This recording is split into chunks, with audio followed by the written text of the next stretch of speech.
In the very depths of our being, there is a music that forever plays and sings to us of times that were magical and innocent, free from the excesses of a modern society that prizes complexity and hardness of heart.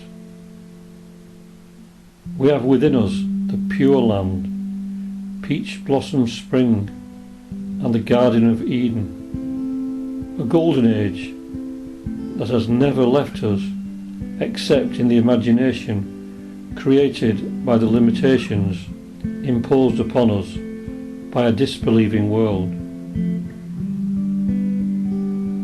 We see glimpses of this golden age in the beauties of nature, or hear it in natural sounds or inspiring music. It shimmers in great works of art or in the words of poets and writers.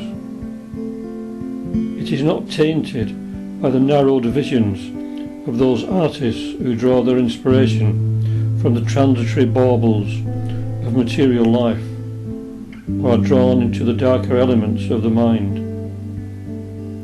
It remains unsullied by all of this and open to the inner sight of those whose attention is fixed upon that which is eternal and therefore beautiful, in the sense that it resonates with the spiritual dimensions to our being.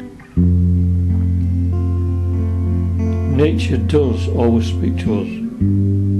Even a tiny flower in a niche somewhere expresses the beauty of a universe that is reflected in all things.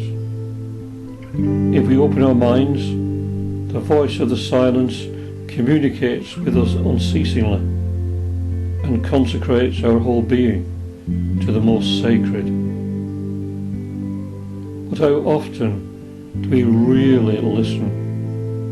The din of the world drowns out the plaintive cry of the Spirit that even in our darkest moments is forever trying to shine for us and guide us through the forest of our doubts and fears. It is truly our friend if we are willing to accept that friendship, and is our Lord, our witness, our asylum, our resting place, and our unerring guide if we can but awaken to it. This is the culmination of all our studies and meditations, and the gateway to the worlds that lie beyond any kind of mental formulations, worlds that we can enter only by leaping into the abyss, which is no more than giving up our limitations in thought and deed and becoming what we are in reality.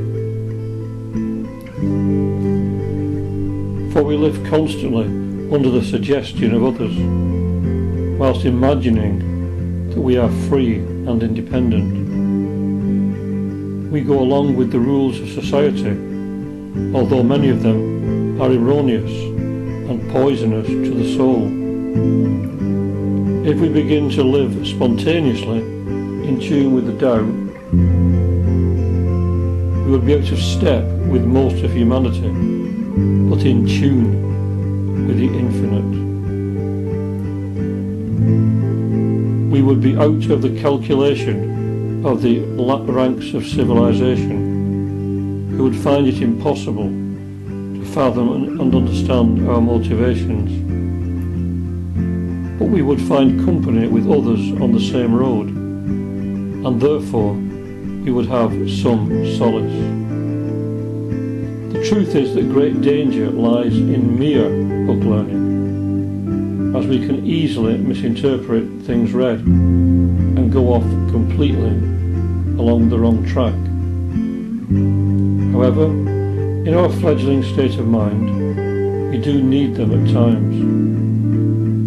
We must be sure that what we read is the purest and best, and even then, that we use our minds and our intuitions to separate the milk from the water, as swans supposedly do, according to legend. We need to learn to grasp the essence of what we are reading and not to be caught up in the dead letter. We have to learn the alchemy of the heart that transforms the dross of intellectuality into the pure gold of spiritual insight.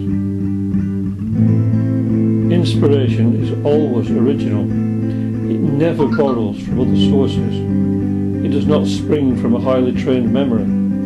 It is the vision of the heart. Can we understand something so spontaneous and fresh that it relies upon nothing external or internal, something that just is?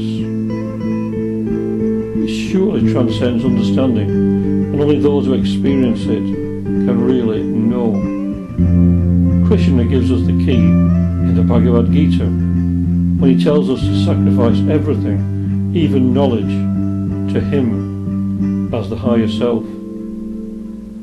We must learn to rely on the divine totally and to become aware that only devotion to the highest means anything in the end.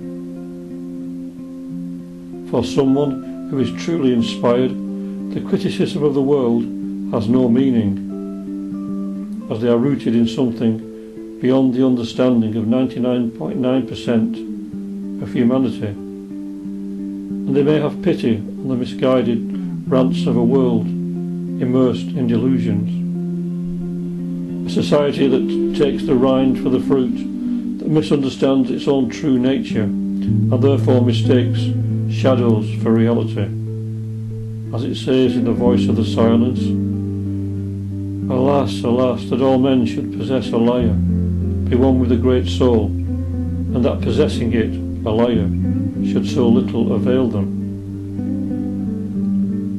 May it eventually avail every one of us, and may we help others to see the light that never shone on land or sea, but is a constant radiance in our hearts.